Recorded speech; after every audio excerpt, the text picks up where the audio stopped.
And it's time now for questions to the Minister of Agriculture, Environment and Rural Affairs. Can I advise members that question number 8 and 15 have been withdrawn? And I call Rachel Woods. Deputy Speaker, question number 1. The Department for Agriculture, Environment and Rural Affairs is a statutory consultee for certain planning applications submitted to local planning authorities and the AFI under the Planning General Development Procedure Order Northern Ireland 2015. Within the Department, the Natural Environment Division of Northern Ireland Environmental Agency is responsible for providing advice on planning consultations that have the potential to have a significant impact on natural heritage futures. Planning consultations have to be considered against a wide range of planning policies, including, for example, those in local development plans, Planning Policy Statement 2 and the Strategic Planning Policy Statement, all of which have provisions and policies for the protection of wildlife and species protected by law, such as through the Wildlife Order 1985. It should be noted that NIEA have an advisory consultee role in the planning process and are not responsible for directly assessing the impact of a development on wildlife or determining applications. This is the responsibility of the applicant, who must assess the impacts of their proposal, including on wildlife, and submit associated evidence in order to obtain planning permission, and of the planning authority, who must consider and determine the application. In order to obtain planning permission, the planning application should be supported with evidence of any potential impacts to natural heritage features that could occur as a result of the proposal. It should also provide details of the proposed mitigation and compensation that may be required. Some developments may require the submission of an environmental impact assessment under the Planning Environmental Impact Assessment Regulations Northern Ireland 2017 in support of the application to ensure all potential likely significant environmental impacts, including to ecology and wildlife, have been considered. NIEA has published advice and guidance which can be used by applicants and agents to inform their project and raise awareness of the necessary ecological requirements to accompany an application. It can also be used by the planning authority to inform their assessments and determinations of the planning application. I call Rachel Woods for supplementary. Thank you, Mr Deputy Speaker. Thank the Minister for his detailed answer. The Minister will be aware that assessments of this nature are guidance-based and there is no legislative mandate to provide outcome and risk-based regulatory assurance. So can I ask the Minister how his department ensures that assessments for ecological and biodiversity impacts are followed up on and verified, and if he would support legislation to strengthen these assessments to ensure developmental impacts are properly considered? In terms of NIA and the division within NIA that deals with these matters, they have the ability to go through the assessments that have been provided to them by the applicant to identify the robustness of that, to challenge it. That can be task-based. It also involves site visits, and therefore NIEA does have the ability to adequately address these issues. So very often, I hear of issues around bats, for example, where NIEA have been delaying planning applications until further assessments are taken in the appropriate periods, and those assessments, if a planning application is granted, is very often only granted on the basis that various steps are taken, which will allow the bats to move to fresh roosts and so forth, where badgers, for example, would be displaced. So there's a whole series of things that NIA will do to protect wildlife, and no one should be under any illusion that there is not mitigations in there to ensure that wildlife is protected. I call Philip McGuigan. Very good. Last can call you. Minister, given the wildlife aren't aware or take note of arbitrary boundaries, can I ask what level of cooperation does the NIA have with its counterparts across the rest of Ireland when conducting and assessing wildlife assessments? Well, in terms of this, it is a council in the first instance who is the planning authority and who is the decision maker. NIA will take in all information and use all information that will be provided to them and assess that on the basis of what they recognise as experts in the field needs to be done to ensure that wildlife is protected. And that is a course of work that has been carried on for many years. So that is something which they will continue to do. I call Rosemary Barton. Thank you, Minister, for your answer so far. Minister, what involvement do the Shared Environmental Services have in this matter within IEA? Shared Environmental Services is an independent body which was established by the previous Minister, Alex Atwood, to look at those areas of special interest. And again, they give advice to councils. They are actually paid for by councils, and they're a body which has no responsibility whatsoever to the Department of Environment. Moving on, I call Stuart Dixon. Number 2. I'm considering a number of documents relating to the proposed Mullaghglass gas storage project. The documents relate to the application for a marine licence and the review of a discharge consent and abstraction licence. The matter I am determined is a complex one, and as such it is vitally important that I give the documentation all due consideration. Call Stuart Dixon for supplement. Thank you, Minister. Minister, I trust that you will appreciate that, and I do appreciate, while this requires a great deal of detailed analysis and investigation, nevertheless this is effectively a sort of Damocles being held over many residents in Mullaghglass and far beyond. Given that we are about to approach the COP26 Environment Conference in Scotland later this year, together with the number of serious incidents around the world around this type of gas storage, and given that this is a fossil fuel and that the United Kingdom wishes to move us away from fossil fuel, can the Minister please help alleviate the fears and concerns of my constituents in Mullaghglass and across East Antrim, and can we have a decision, and a positive decision, that this department is clear that fossil fuel is a fuel of the past? Unfortunately, I can't look at this issue as the member for East Antrim, or indeed his colleagues from East Antrim and my party might look at it. I have to look at it purely on the basis of the scientific evidence and the planning evidence that is provided to me. And therefore, whatever decision I arrive at will be a decision based on the qualitative material that is garnered by them to make recommendations to me. And therefore, I cannot take a decision which would be prejudiced by bias, either for or for against. I have to take in all of the arguments and arrive at a reasoned position which is defensible thereafter. I call Kiva Archibald. Last Corlia, and thank the Minister for his response. Minister, given the recent report by the IPCC, which shows that we rapidly need to decarbonise, and as Mr. Dixon has referred to, move away from fossil fuels, as part of the consideration of this application, are you considering the potential for legal challenge on the basis of climate legislation that is going through the Assembly at the minute? I would be under the impression that should I approve it, I will be challenged judicially, and if I refuse it, I'll be challenged judicially. So I have to make the decision based on the information that's provided to me, not on whether one or other party will challenge me judicially thereafter. If I make a decision and one or other party challenge that decision, then it is for them to demonstrate that I haven't been rational, I haven't done all of the things that I should have as a minister, and who knows what would happen thereafter. I call Justin McNulty. Question number 4.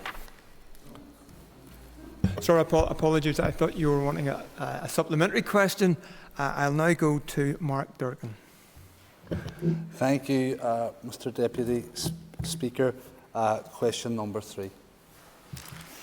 Well, now Mr. Durkin knows where he is in the pecking order, but I believe that good environmental governance is all about focusing on environmental outcomes, taking a strategic approach to environmental challenges that we face in Northern Ireland and indeed on the global stage. New decade new approach does not specify a time frame for the establishment of an independent environmental protection agency, and I am on record as saying that I am considering the implications of the NDNA proposal for the establishment of an independent environmental protection agency to form part of the possible outline of a future programme for government. An independent environmental protection agency, in other words, a replacement for the Northern Ireland Environment Agency, cannot be created overnight. Consideration needs to be given to appropriate options, and these will require robust economic appraisal to determine the best option for Northern Ireland.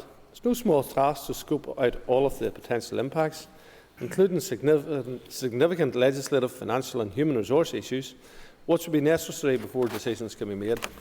The Assembly has given its consent to extend the provisions of the UK Environment Bill, giving effect to an Office for Environmental Protection to Northern Ireland, and I recently published a synopsis of responses to a discussion document issued to gauge stakeholder views on how we should deal with environmental plans, principles and governance in the future.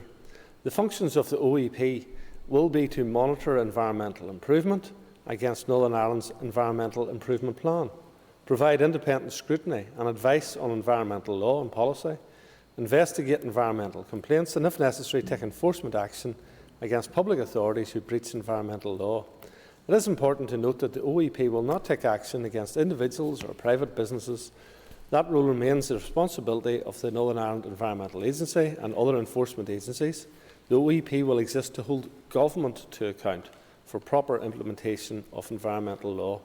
Understandably, in the current crisis, resources are spread more thinly than I would like, and so some prioritisation has been necessary.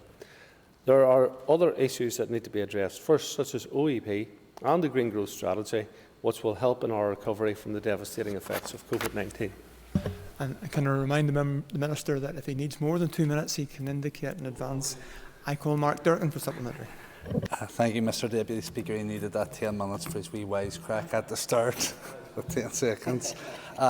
The desire, or my desire, to see an independent environment protection agency is in no way an attack on the expertise, professionalism or passion of Northern Ireland Environment Agency staff, many of whom I had the privilege of working with in a previous role.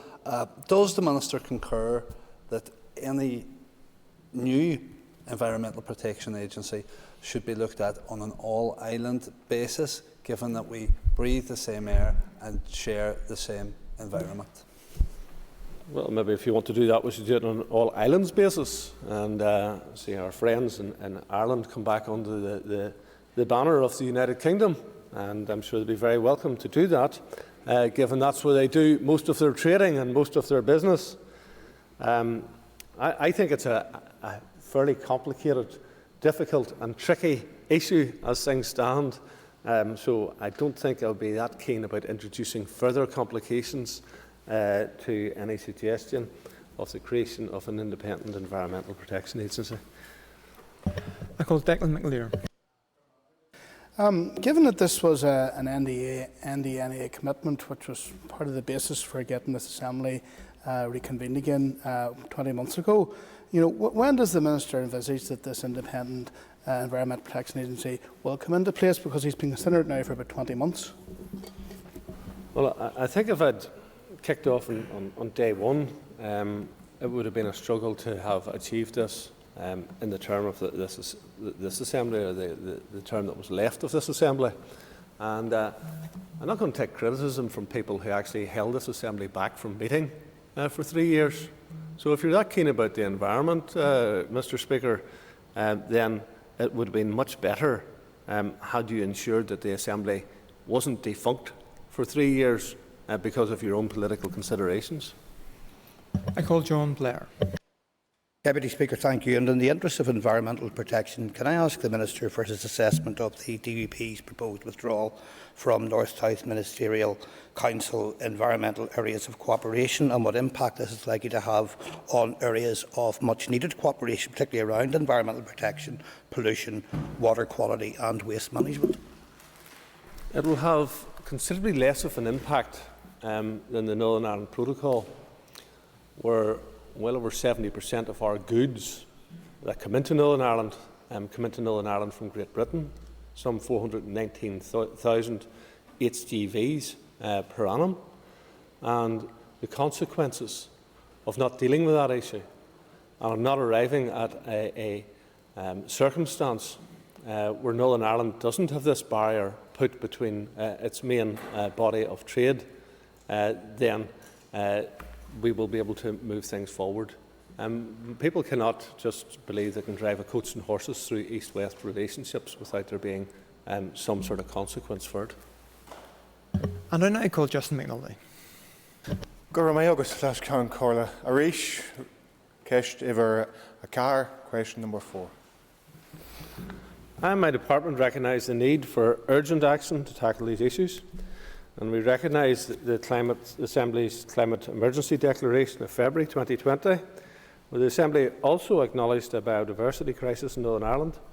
Therefore, rather than my department focusing resources on making further declarations, I'm instead prioritising my work to drive forward effective and meaningful actions across government to tackle climate change and our ecological challenges. In tackling the climate change emergency and the biodiversity crisis, we cannot be complacent, and the evidence is clear, and we need real action, not just more words. So taking urgent action to reduce the causes of climate change and tackle its impacts is everybody's responsibility in order to prevent further environmental damage and to deliver ecological and climate resilience in Northern Ireland.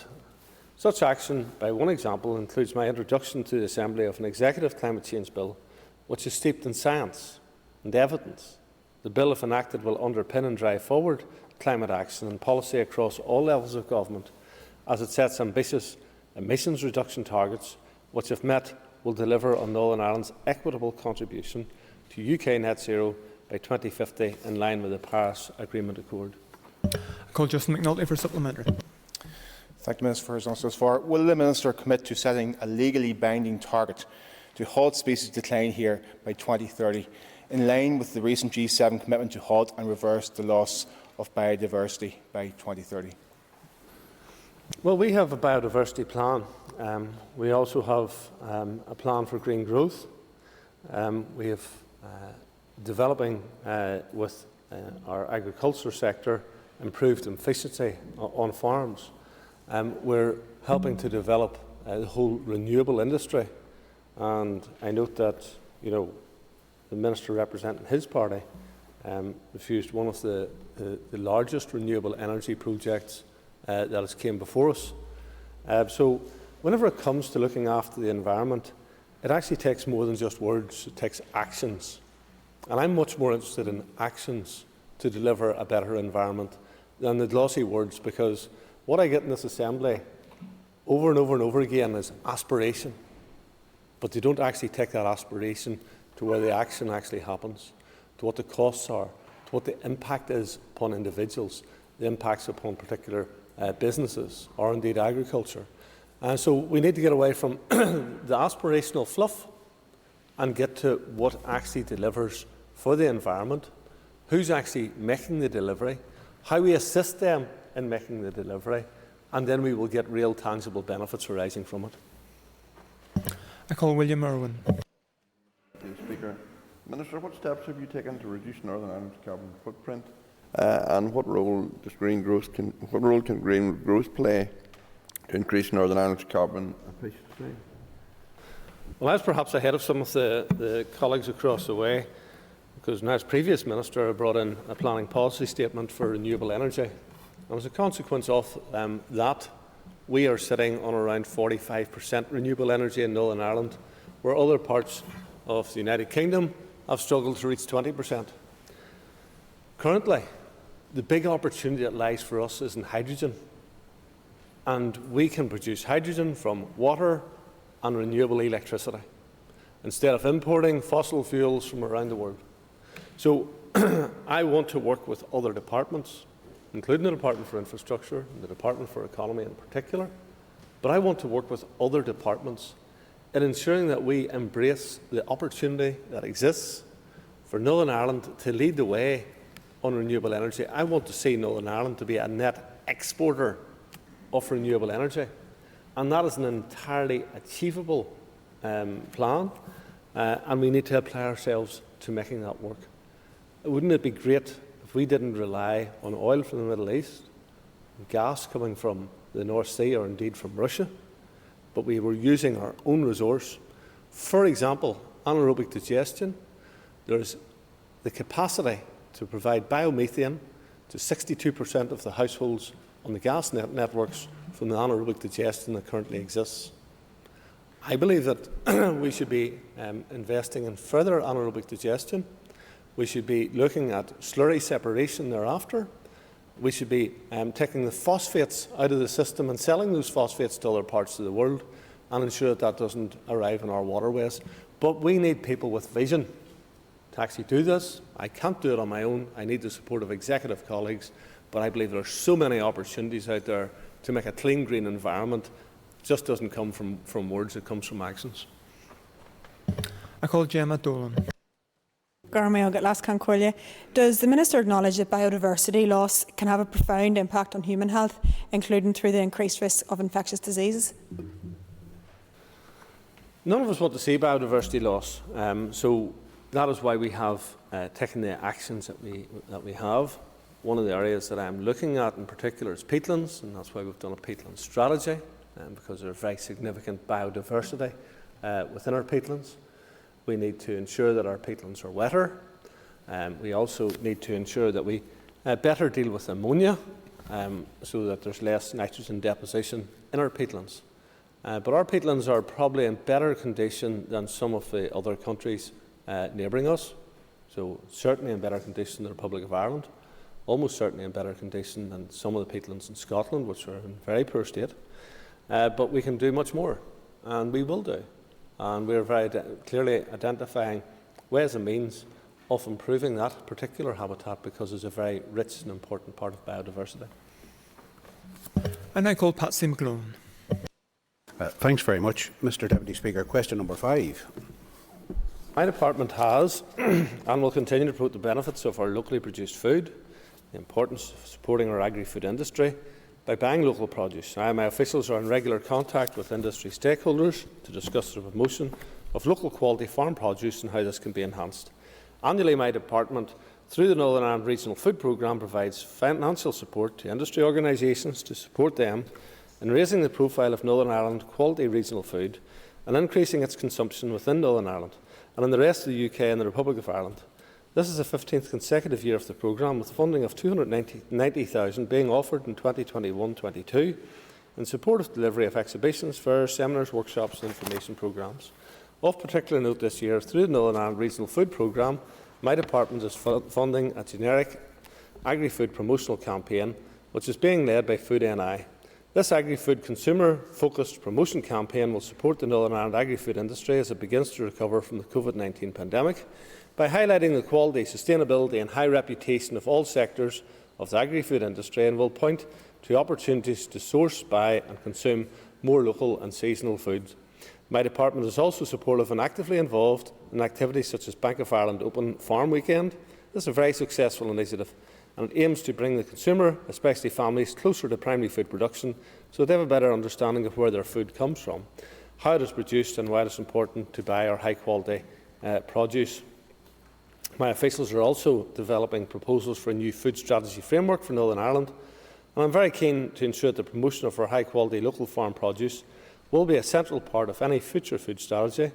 My own ambition is for Northern Ireland to be recognised both at home and abroad as a world-class food region, known for its sustainability, quality, safety, knowledge-based approach, and that means of our locally produced food being sold and consumed both at home and beyond. I thank the Minister for his comprehensive answer. Would the Minister agree that shorter and more secure supply chains, that shorter transport distances and shorter and diminished costs there, would actually, accompanying the consumption of local and seasonal produce, are essential in any efforts to help reduce greenhouse gas emissions as well?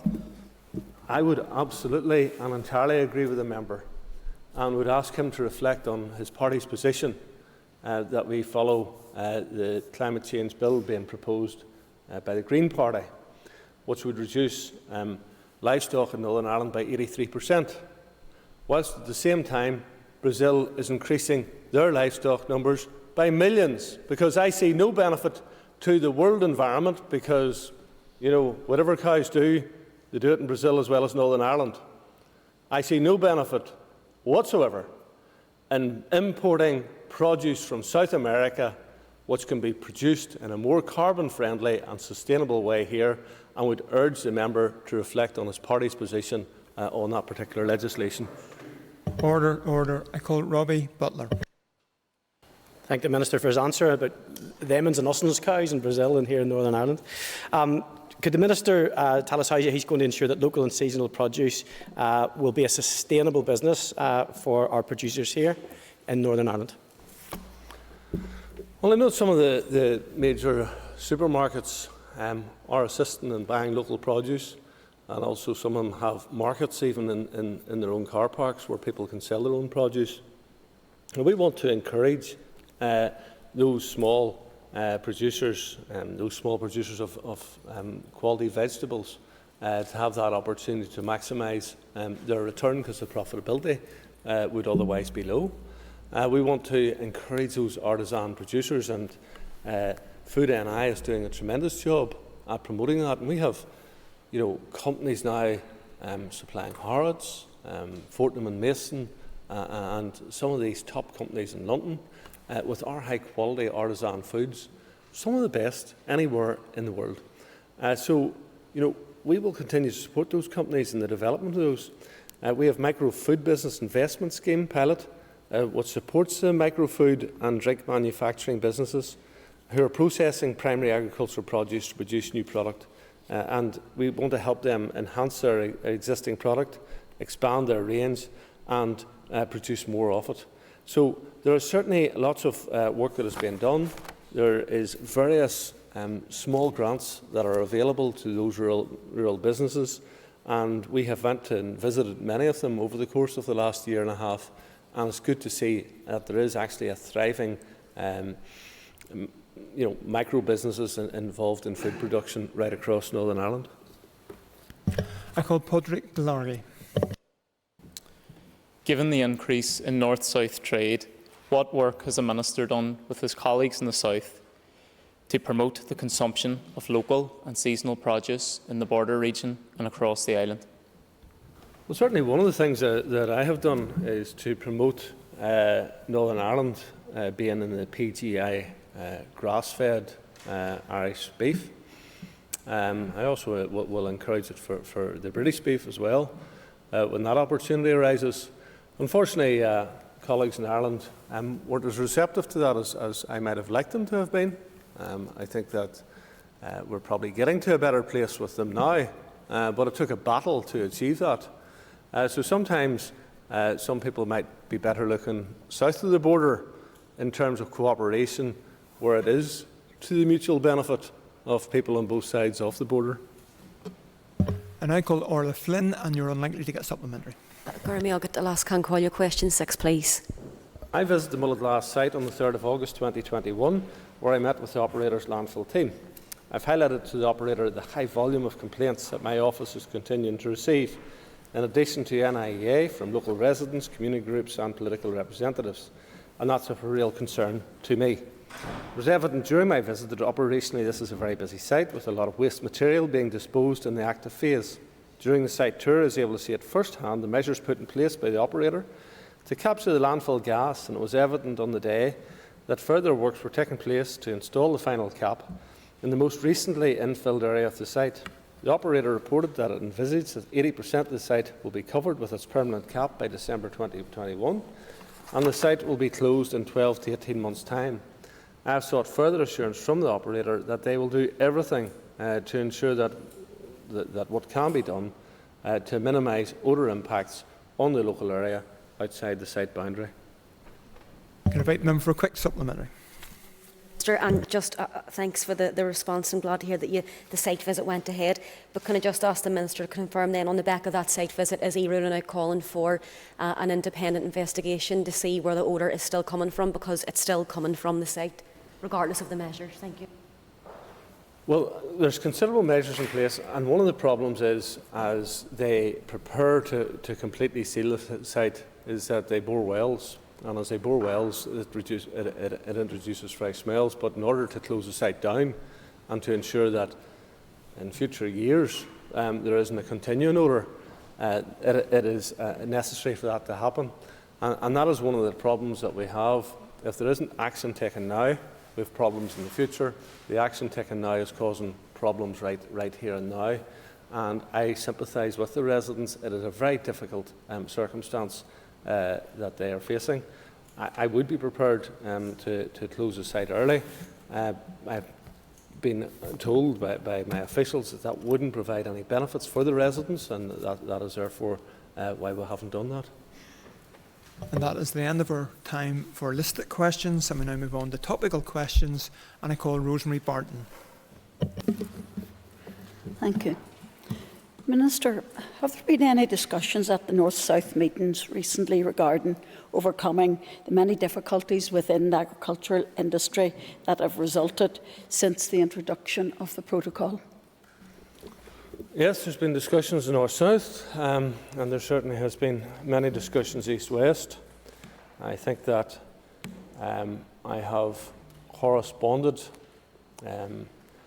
both in writing and in telephone conversation with my colleagues in the UK government on over 50 occasions, and that is not to mention the dozens of meetings where I have raised the issue and the difficulties caused by the protocol in those meetings with them. I have also raised the issues with colleagues in the Irish Republic and indicated to them the damage that is being done to relationships as a consequence of their support for the protocol, and in particular Leo Varadkar's bad behaviour when he took photographs from the 1970s and said this is what could potentially be happening in Northern Ireland. That's disgraceful actions, and as a consequence we have a European Union which argues they're doing this to protect the peace process whenever their actions is actually damaging to the peace process. Call Rosemary Barton for supplementary. Your party leader has made clear that you will not be participating in future North-South meetings. Can the Minister clarify if that includes the attendance of the DUP Junior Minister, Gary Middleton, at the Specialist Committee meeting on the implementation of the protocol as part of the Joint Committee? Well, the party leader has made a statement, and the party leader will stand over the statement, as will the ministers. Therefore, that's going to cause problems. We understand that that's going to cause problems. It's going to cause problems for other parties, because the basis of the agreement that we're in here is that we actually engage in North-South meetings and in the North-South infrastructure. But that decision has been taken that we cannot have that normality of relationships with North-South whilst we have this disturbance in East-West relationships. And, you know, the Belfast Agreement was built upon relationships across these islands, not just on this one island. And therefore, it is incumbent upon us to reflect that in what we do and to ensure that we can get to a situation where, again, we are ensuring that relationships across these islands are maintained in a constructive way. Question 2 has been withdrawn. I call Paula Bradshaw. Thank you, Deputy Speaker. Minister, despite representing an urban constituency, I have been contacted by hundreds of constituents in relation to the proposals around the badger cull. And some of the questions that have been asked, for example, I'll give you the first one here, is whether your officials have looked into or are looking into how badgers become infected in the first place. Yeah, and there's a lot of misinformation, unfortunately, out there, and certainly I have received a letter which is thinking down around with the MLAs, and there's a lot of disinformation in that letter which is inaccurate. Our department spent 5 years on a TVR exercise, which was they caught, tested, vaccinated and removed those badgers which had TB. So there was a considerable veterinary scientific experience developed both through that and indeed other engagements that other parties have had in dealing with this particular issue. I have to say this, If we proceed to this, we're probably going to be looking at the removal of hundreds of badgers per annum. At this moment in time, there's around 14,000 bovine animals are slaughtered way early in life as a consequence of TB. And people seem to care only about one particular aspect. I would also point out to the member that the badger is a predator and doesn't have any natural predators. And as a result of badger predation, we have less hedgehogs than we should have, we have less frogs than we should have, and other species. So sometimes a little control can help other species. The same would apply to songbirds, for example, where if we didn't have crows and magpies being taken out, and we would have less songbirds. So we need to ensure that the actions that we take are for the wider benefits of not just agriculture but for the environment as well. Thank you, and thank you, Minister, for your response. I suppose the second part of it is, as you say, protecting the bovine community, so to speak. But are there any plans to actually test potentially infected cattle slurry in terms of how it is actually spread from one piece of land to the next? Thank you. Well, in terms of that, it has to be got rid of somewhere, and that's why I would be finding a much more preferable route to put that through an anaerobic digestion process, which then heats the slurry and would reduce the amount of infection. So as well as there being an environmental benefit, there would also be a benefit in reducing any potential for disease spread. So some people will make that argument that you can spread it by slurry. I don't think that we'll have that convincing evidence at this stage. I have no interest or no heart in taking the lives of any animal. But in order to get on top of this problem and to ensure that we have a healthy population of both badgers and indeed bovines, we will have to engage in some form of elimination in the first instance and then vaccination thereafter. So I think once we get on top of the disease problem, much as the same way as we've had to do this with COVID, to actually stop the spread of COVID and then offer the vaccination, we will have to do the same with this particular difficult disease that hasn't been dealt with for 40 years. And I can understand why people find it offensive if we talk about culling an element of badgers, and I have to say it is not a province-wide cull of badgers. It is only in those areas where there is extreme problems with bovine TB. Other areas where there isn't problems with bovine TB, badgers will not be touched at all and must remain protected as they are now. So it's a very difficult one. I accept it is. I accept it's very difficult for the community, but nonetheless, I think that there's £40 million being spent on this. Badgers are going through hardship themselves as a result of catching bovine TB, and it is the best thing to do and to ensure that we have a healthy wildlife population going forward. I call John O'Dowd. Minister, in response to Ms Barton's question about your party's boycott of the NSMC, you said it may cause problems for other parties. Is the reality not that your party's boycott of the NSMC will cause problems for farmers and the rural community you serve? And Minister, on the 11th of January in this House, you took a pledge, and part of that pledge it states that you'll serve all the people equally, but also to participate fully in the Executive Committee, the North-South Ministerial Council and the British Irish Council. You have now broke that pledge. How can anyone take you or your party as being man of their word or party with to stand by their word? I also stand by my word to serve in the best interests of the people that I represent, and perhaps the member might reflect on that himself. Because whether it's people who are in Lough Neagh who are having trouble either obtaining their eels or indeed selling their eels, whether it's farmers in West Tyrone or North Antrim who are struggling to get the black-faced sheep in from Scotland, which is an important part of the business that they do, or whether it's the pedigree breeders who take animals to Scotland and bring them back if they're not sold. And these people, you're saying you're representing farmers, you're speaking for farmers. The farmers that I'm speaking to, and they come from right across the community, right across the community are telling me that this can't go on. And you know what? It'd be much better if you actually stood with us on this issue and said to Europe, stop hurting the people that I represent, because I shouldn't have to do it on your behalf, but I am. I call Jonah Downs for supplementary. I'll happily bring the Minister around the Aberbarn constituency and show him the new developments and investment that's taking place as a result of the protocol. We told you that to follow the line of Brexit was going to damage relationships on this island and have potential damage to industry in this island. But, Minister, you didn't answer the question. After breaking the pledge of office, how can I or anyone else take you as a man of your word?